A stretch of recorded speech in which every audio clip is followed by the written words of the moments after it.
Je ne vais pas me précipiter, je préfère prêter aux personnes qui ont pris la décision la quintessence de l'autorité qu'elles ont. C'est-à-dire que j'ose croire que c'est une décision qui est mûrement réfléchie et qui est assise sur des éléments qui permettent d'arriver à cela. Parce que si ce n'est pas le cas, je considère juste que c'est un suicide économique. On décide de tuer la CAF, je dirais, parce qu'il y a 10 ans, je ne sais pas si la donne a changé, 80% des revenus de la CAF, quasiment, provenaient de la CAN.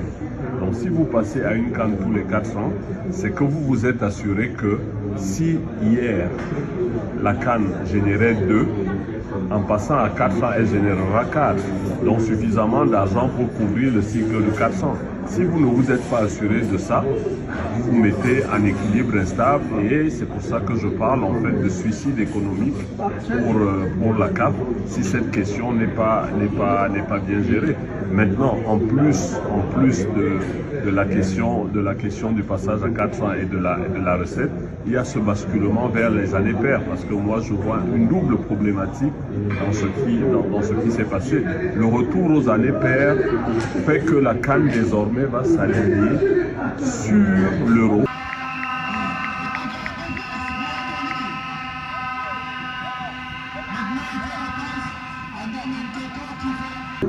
Sur les Jeux Olympiques.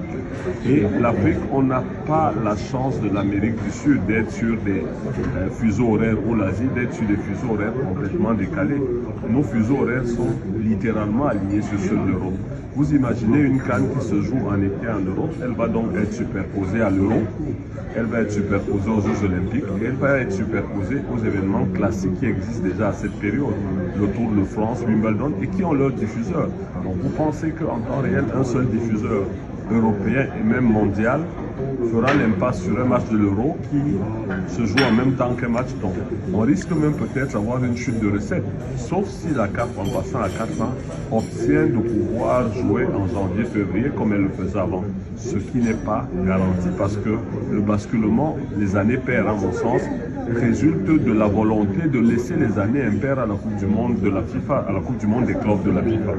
Or, si les clubs auront libéré leurs joueurs pour un mois supplémentaire entre juin et juillet pour la Coupe du Monde des clubs, je vois mal comment on rejouera 6 mois après en janvier. Et à partir de ce moment, on passera donc à une CAN qui va se jouer en juin, juillet, par là. Ça a toujours été la demande des clubs européens, en juin, juillet à l'Euro, mais qui sera programmée au même moment que l'Euro ou au même moment que les Jeux Olympiques. À ce moment-là, il y a des diffuseurs qui feront un choix, ils ne pourront pas payer pour 2 compétitions. Ils ne paieront pas pour une compétition qu'ils ne diffuseront pas.